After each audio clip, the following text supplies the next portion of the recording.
પ્રભાત. ફરી એકવાર આપ સૌનું સ્વાગત છે આજના લેક્ચરમાં. આજે આપણે જોવાનો છે ગ્રામરનો સરસ મજાનો ટોપિક, સંધિનો. સંધિ, જોડાણ. આ સંધિનો ટોપિક આપણને સંસ્કૃત સાથે સરળતાથી જોડશે. સૌથી પહેલાં આપણે જોઈએ સંધિનો અર્થ, એનો મિનિંગ શું થાય. એક તો મેં સામાન્ય અર્થ કહી દીધો કે સંધિ એટલે જોડાણ, બરાબર ને. સંધિ શબ્દમાં મૂળ સંસ્કૃત ધાતુ, જે મૂળ સંસ્કૃત શબ્દ છે તેને ધાતુ કહે છે. શબ્દ એટલે ધાતુ. સમ વત્તા ધા રહેલો છે. સંધિ એટલે સમ વત્તા ધા, એટલે સંધાવું અથવા જોડાવું એવો તેનો અર્થ થાય છે. એક પદાંતીય વર્ણધ્વનિની સાથે બીજું પદાદી વર્ણધ્વનિ જોડાતા જે વિકાર ઉત્પન્ન થાય છે તેને સંધિ કહે છે. એટલે તમને એવું લાગશે કે હું મીસા પદાંતી અને પદાદીન વર્ણધ્વનિ કાંઈ સમજાતું નથી, રાઈટ. એકદમ સરળ વસ્તુ છે. પદ એટલે શબ્દ, વર્ણ એટલે અક્ષર. પદાંતીય વર્ણ એટલે શબ્દનો છેલ્લો અક્ષર.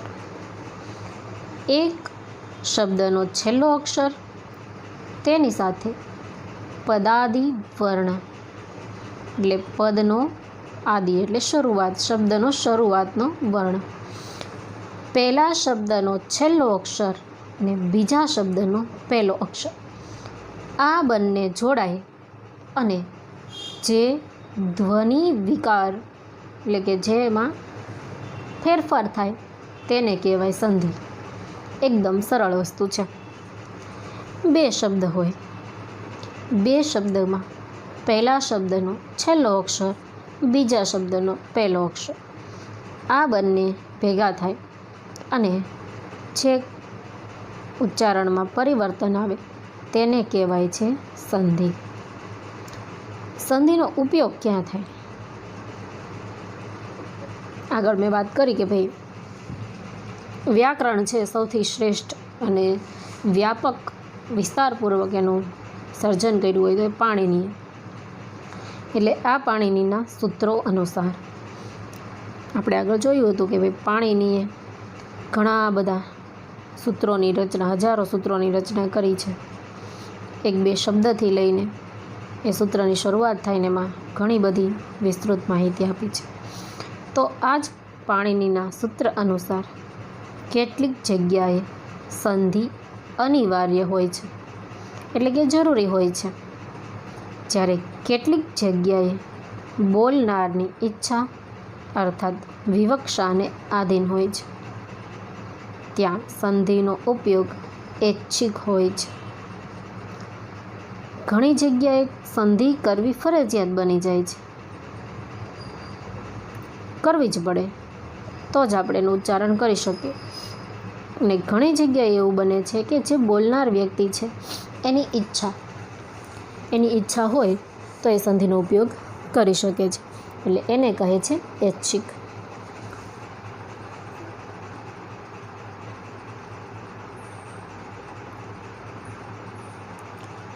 પાણીનીએ કહ્યું છે સહતિ એક પદે નિત્યા ધાતુ ઉપસર્ગયો નિત્યા સમાસે વાક્યે તુ સા વિવક્ષા અપેક્ષતે. એ શ્લોકનું આપણે શું કહેવા માંગે છે કે એક જ પદમાં ધાતુ અને ઉપસર્ગ વચ્ચે તેમજ સમાસમાં સંધિ નિત્ય એટલે કે અનિવાર્ય છે. એક પદ, એક શબ્દમાં જ્યારે ધાતુ અને ઉપસર્ગ હોય તેમજ સમાસ હોય ત્યારે સંધિ કરવી અનિવાર્ય, જરૂરી છે. શબ્દ હોય, ઉપસર્ગ હોય અને સમાસ, આ ત્રણ વસ્તુ જ્યારે હોય ત્યારે સંધિ ફરજિયાત કરવી પડે છે અને જ્યારે વાક્યમાં તે બોલનારની ઈચ્છા ઉપર આધાર રાખે છે. વાક્યમાં એનું ઉચ્ચારણ કરવું કે નહીં એ વ્યક્તિ ઉપર આધારિત હોય છે. આવું પાણિનીએ દર્શાવ્યું છે. આ સંધિના પ્રકાર છે. મુખ્ય એના 3 પ્રકાર છે. એક સ્વર સંધિ, બીજું વ્યંજન સંધિ અને ત્રીજું વિસર્ગ સંધિ. હવે જો તમે પહેલેથી 7મા 8મા ધોરણથી વ્યવસ્થિત સંસ્કૃત ભણ્યા હશો તો તમને સૌને ખ્યાલ જ હશે કે સ્વર, વ્યંજન અને વિસર્ગ એ શું છે. ખ્યાલ છે કે નહીં, કે નથી ભણ્યા? સ્વર જે અક્ષરનું ઉચ્ચારણ એટલે આપણે બોલીએ છીએ તે જે અક્ષરનું ઉચ્ચારણ આપમેળે થતું હોય કે જેમાં આપણા જીભ અથવા મુખના અવયવો છે એ ક્યાંય સ્પર્શ ન કરતા હોય તેને કહે છે સ્વર. અને વ્યંજન કે જેમાં આપણે સ્વરની મદદ લેવી પડે, આપણા જે ગળાના અવયવો છે એકબીજાને ક્યાંય ને ક્યાંય સ્પર્શ કરતા હોય તેને કહે છે વ્યંજન. જેમ કે અ તો એમાં જીભ, દાંત કે તાળવે ક્યાંય સ્પર્શ કરતી નથી. પણ હું એમ કહું કે પ, તો જ્યારે પ ઉચ્ચારણ કરું તો 2 હોઠ છે એ એકબીજાને સ્પર્શ કરે છે અને એટલા માટે પ વ્યંજન છે. બ, ભ, કનું ઉચ્ચારણ છે ગળામાંથી થાય છે. અને આખું આપણે સ્વર પેટી જે છે, ગળું જે છે એ સ્વર પેટી કહે છે, જેમાં ઉચ્ચારણ માટેના ઘણા બધા અવયવો હોય છે. જેમાં મૂળાક્ષર એટલે કે જેને આપણે કક્કો કહીએ છીએ એ કક્કાને ક્રમ વાઇઝ ગોઠવવામાં આવેલો છે કે આટલાથી આટલા અક્ષરો છે એ દંતવ્ય એટલે દાંતે સ્પર્શ કરે છે, કંઠ્ય એટલે કે ગળામાંથી ઉચ્ચારણ થાય છે, તાલવ્ય એટલે તાળવાને સ્પર્શ કરે છે. એટલે આખું સ્વર પેટીનું જ્ઞાન છે. ભાષાની શરૂઆતમાં જે લોકો ઊંડાણપૂર્વક ભાષા ભણે છે તેમને એનો ખ્યાલ હોય છે.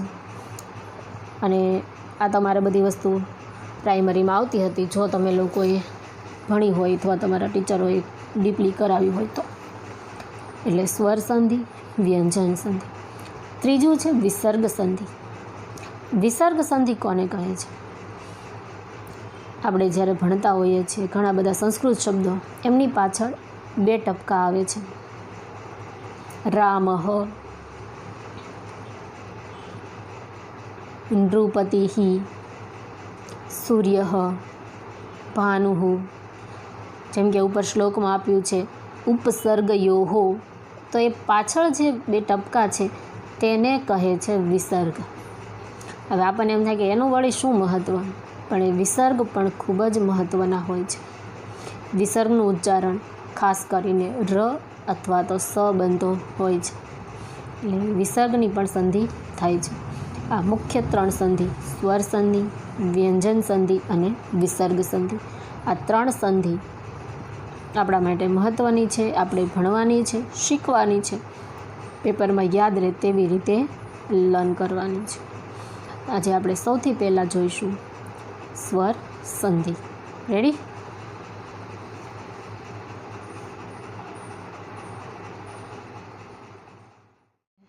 ત્રણ સંધિ જોવાની છે. તેના સંધિના નિયમો જોશું, ઉદાહરણ જોશું અને ત્યારબાદ પાઠ્યપુસ્તકની અંદર આપણે જે સંધિ આવે છે તે પણ જોઈશું. સૌથી પહેલાં આપણે જોઈશું આજે સ્વર સંધિ. તેની સાવ સરળ અને નાનકડી વ્યાખ્યા છે. એક સ્વરની સાથે બીજો સ્વર જોડાતા જે ધ્વનિ વિકાર ઉત્પન્ન થાય છે તેને સ્વર સંધિ કહે છે. એક સ્વર સાથે બીજો સ્વર જોડાય અને જે પરિવર્તન આવે તેને કહે છે સ્વર સંધિ.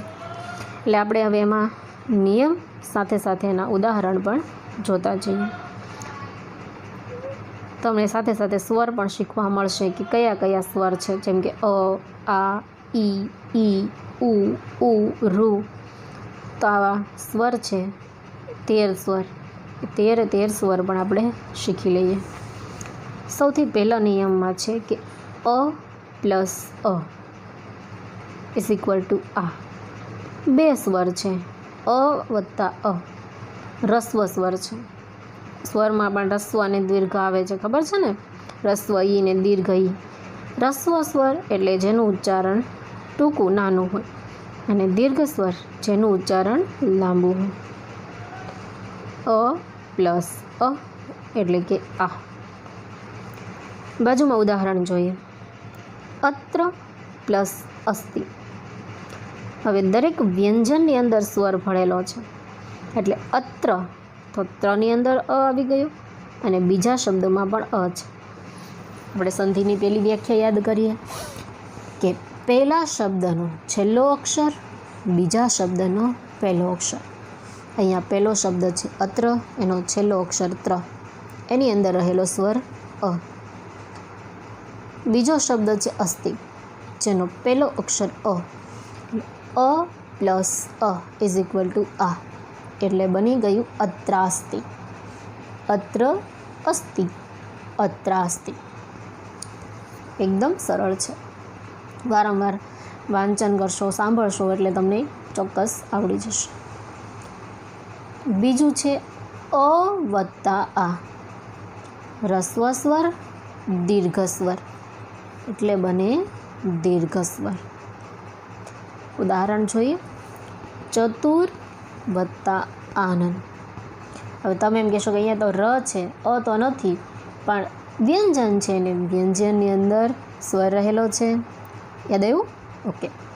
તો રની અંદર રહેલો અ અને બીજા પદનો આ, એટલે બન્યું રા.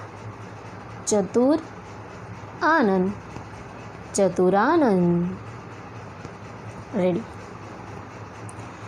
ત્રીજું આ વત્તા અ.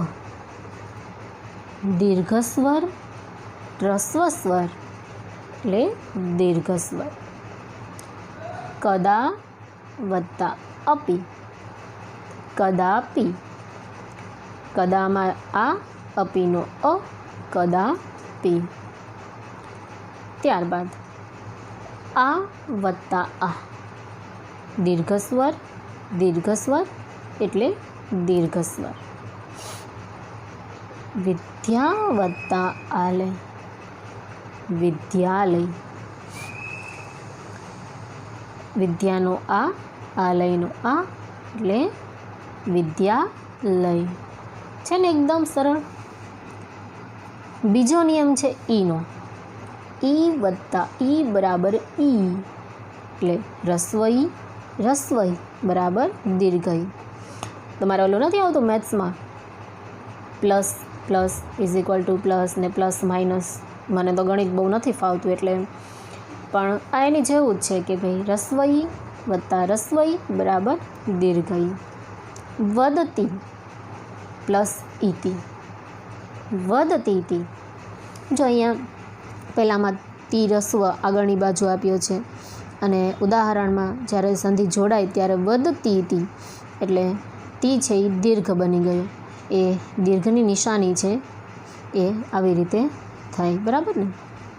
બીજું છે ઈ વત્તા ઈ બરાબર ઈ. દીર્ઘઈ વત્તા દીર્ઘઈ બરાબર દીર્ઘઈ. નદી વત્તા ઈશ્વર એટલે નદીશ્વર. દીર્ઘઈ હોય ત્યારે દીર્ઘ જ બને છે. રસ્વ અને દીર્ઘ હોય ત્યારે દીર્ઘ બને, એ ખાસ ધ્યાન રાખવાનું.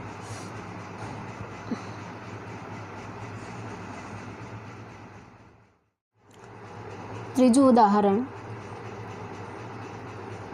નિયમ છે ઉ વત્તા ઉ બરાબર ઉ. રસ્વ ઉ, રસ્વ ઉ એટલે દીર્ઘ ઉ. ભાનુ વત્તા ઉદય, ભાનુદય. ભાનુમાં નું રસ્વ, પછીના ઉદયનો ઉ રસ્વ, પણ જ્યારે જોડાણું એટલે નું છે બની ગયો દીર્ઘ. એવી જ રીતે દીર્ઘ ઉ વત્તા રસ્વ ઉ બરાબર દીર્ઘ ઉ. વધુ વત્તા ઉક્તિ, વધુક્તિ, વધુ દીર્ઘ છે પણ દીર્ઘ ઉ ને રસ્વ ઉ મળે એટલે બની જાય દીર્ઘ. બરાબર. ચોથો નિયમ, રૂ વત્તા રૂ બરાબર રૂ. રસ્વરૂ છે, દીર્ઘરૂ એટલે બન્યું દીર્ઘરૂ. રૂ છે એ પણ સ્વરની અંદર જ આવે છે. પિતૃ વત્તા ઋષિ, પિતૃષિ. દીર્ઘરૂ વત્તા દીર્ઘરૂ બરાબર રૂ. માતૃ વત્તા ઋણમ, માતૃણમ. નિયમ 5, ઈ વત્તા અ બરાબર ય. જો અત્યાર સુધી આપણે જોયા એ બંને એક સરખા જ સ્વર હતા અને બેનો જોડાય તો પણ શું બને, સ્વર બનતો હતો. પણ હવેનો જે નિયમ છે તેમાં જોડાય છે બે સ્વર પણ બને છે વ્યંજન. એટલે આ નિયમો છે ખાસ યાદ રાખજો. ઈ સ્વર વત્તા અ સ્વર બરાબર ય. દિનાની અપગતાની, દિનાન્યપગતાની. જે કાંઈ પરિવર્તન છે ખાસ ધ્યાન રાખવાનું એ હવે પછી છે. દિનાની, નીમાં રસ્વઈ, અપગતાનીનો અ જોડાઈને બની ગયું દિનાન્યપગતાની. ઈ અને અ છે એ બંને જોડાઈને ય બન્યો છે. ન છે એમનો એમ ત્યાં અડધો આવે છે. ત્યારબાદ છે દીર્ઘ ઈ વત્તા અ બરાબર ય. નારી વત્તા અસ્તિ, નારી અસ્તિ. ઈ અને અનો ય તો થાય જ છે પણ સાથે સાથે એની સ્વરની આગળનો જે વ્યંજન છે, જે અક્ષર છે એ પણ અડધો થઈ જાય છે. જેમ કે દિનાનીનો ન એ અડધો થઈને ય સાથે જોડાઈ ગયો. નારીનો ર છે એનો અડધો થયો એટલે રેફ બની ગયો. એ જ રીતે ઈ વત્તા આ બરાબર યા. ય બન્યો એટલે અતિ વત્તા આનંદ, તો અત્યાનંદ. અહીં પણ જે ત છે એ અડધો બની ગયો. એટલે નિયમ છે એમાં ખાસ ધ્યાન રાખવાનું છે કે ઈ પછી અ હોય કે આ હોય તો ય બને છે અને આગળનો જે અક્ષર છે એ અડધો થઈ જાય છે.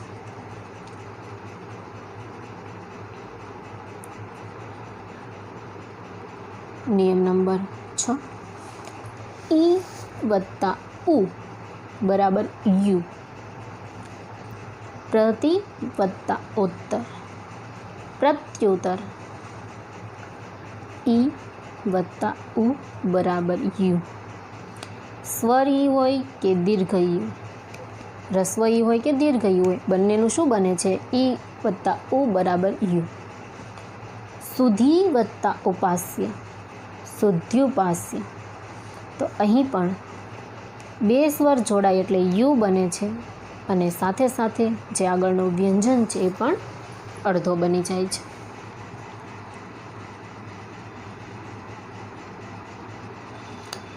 સાતમો નિયમ, ઉ વત્તા આ બરાબર વા. રસ્વ ઉ દીર્ઘ આ બરાબર વા. આ ગચ્છતુ આર્યઃ, આ ગચ્છત્વાર્યઃ. અહીં પણ ત છે એ અડધો બની ગયો. ઉ વત્તા એ બરાબર વે. ખલુ વત્તા એષઃ, ખલ્વેષઃ. અહીં પણ લ હાફ થઈ ગયો. આઠમો નિયમ, રૂ પ્લસ આ બરાબર રા. પિતૃ આજ્ઞા, પિત્રાજ્ઞા. રૂ પ્લસ ઈ એટલે પણ રા. માતૃ ઈચ્છા, માતૃઈચ્છા.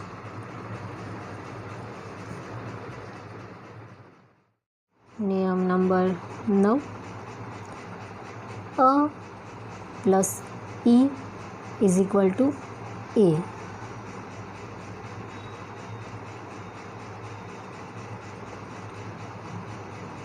પરિશ્રમેણ इच्छति।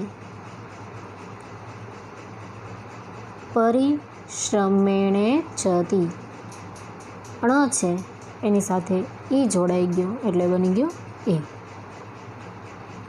અ વત્તા ઈ બરાબર એ। નયનેન ઇક્ષતે, નયનેન ઇક્ષતે બોલાય એવી જ રીતે નયનેન ઇક્ષતે, પણ લખવામાં જે ફેરફાર થાય છે એનો ખાસ ધ્યાન રાખવાનું। નયનેનેક્ષતે એમ પણ આપણે એનું ઉચ્ચારણ કરી શકીએ। ઓકે, આ વત્તા ઈ બરાબર એ। માતા વત્તા ઈ માતેવ। આગળનો નિયમ 10, અ પ્લસ ઉ ઇઝ ઇક્વલ ટુ ઓ।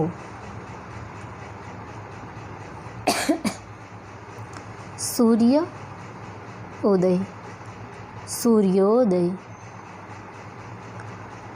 અ ઉ હ્રસ્વ ઉ હોય કે દીર્ઘ ઉ હોય બંનેમાં ઓ જ બનશે। હૃદય વત્તા ઉર્મિ, હૃદયોર્મિ। આ ઉ ઓ। ગંગા ઉદકમ, ગંગોદકમ।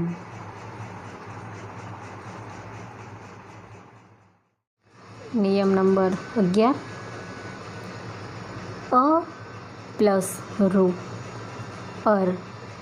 અરમાં ર જે છે એ અડધો છે। જ્યાં હલંતની નિશાની હોય, ડેશની નિશાની હોય તેને અડધો વ્યંજન છે સમજવાનું। એનો મતલબ કે એની અંદર સ્વર ભળેલો નથી। ગ્રીષ્મ ઋતુ, ગ્રીષ્મ ઋતુ। રનો જે છે એ રેફ થઈ ગયો કેમ કે ર છે એ અડધો છે અને અ છે રૂની અંદર રહેલો, મનો અ અને રૂ બંને જોડાઈ ગયા એટલે અર, ગ્રીષ્મ ઋતુ। અ પ્લસ રૂ, ઓલામાં રૂ છે એ હસ્વ ર છે અને આમાં છે એ દીર્ઘ ર છે। દેવ વત્તા ઋષિ, દેવર્ષિ। આગળનો નિયમ, અ પ્લસ એ ઇઝ ઇક્વલ ટુ એ।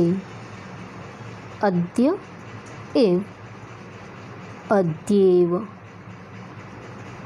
આ પ્લસ એ ઇઝ ઇક્વલ ટુ એ, તથા એવ, તથેવ।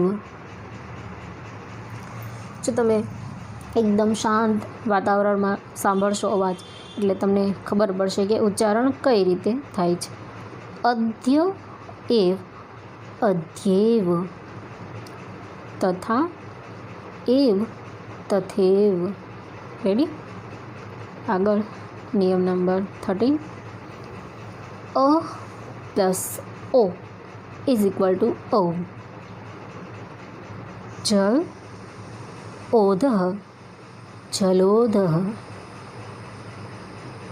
આ પ્લસ ઓ is equal to O.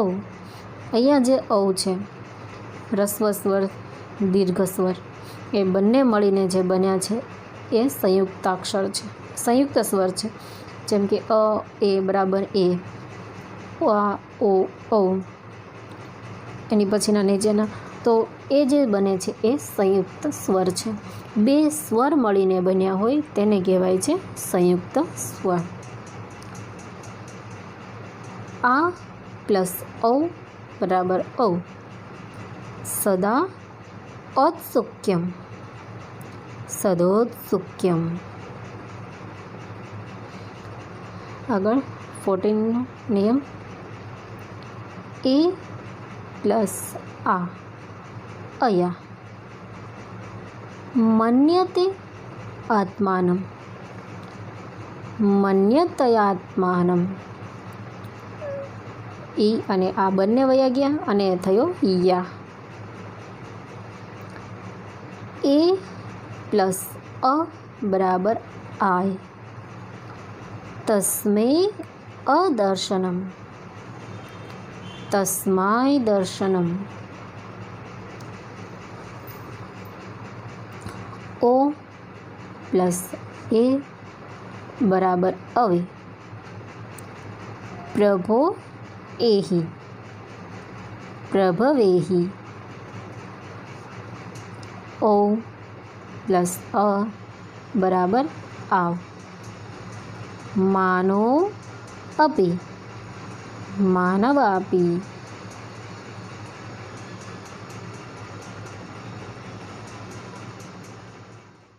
Number 15.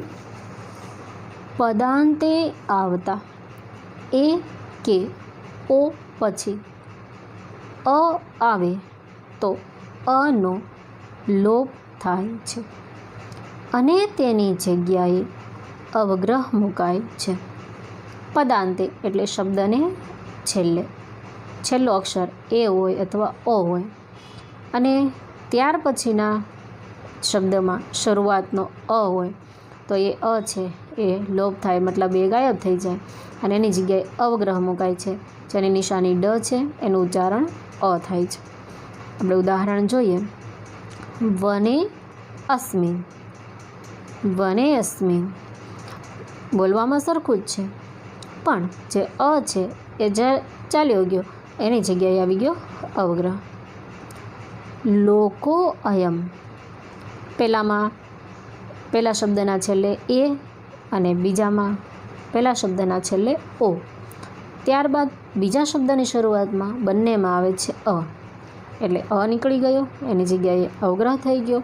લોકો અયમ એટલે ઉચ્ચારણમાં કોઈ ખાસ ફેર નથી પડતો, પણ લખવામાં જે ફેરફાર થાય છે એ આપણે ધ્યાનમાં રાખવાનો.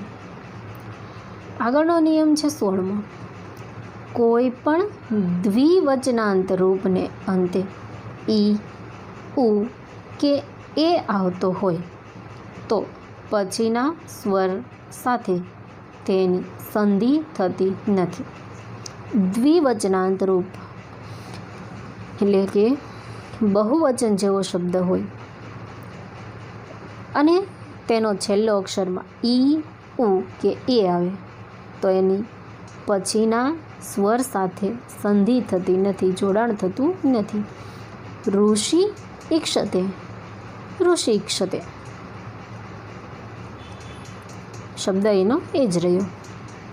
સાધુ ઈચ્છતઃ, સાધુ ઈચ્છતઃ. બાલે આગચ્છતઃ, બાલે આગચ્છતઃ. ક્યાં સંધિ થાય છે અને ક્યાં સંધિ નથી થતી એ પણ સાથે ધ્યાન રાખવાનું રહેશે. અમુક શબ્દો એવા છે કે તેમાં સંધિ થતી નથી. નિયમ નંબર 17.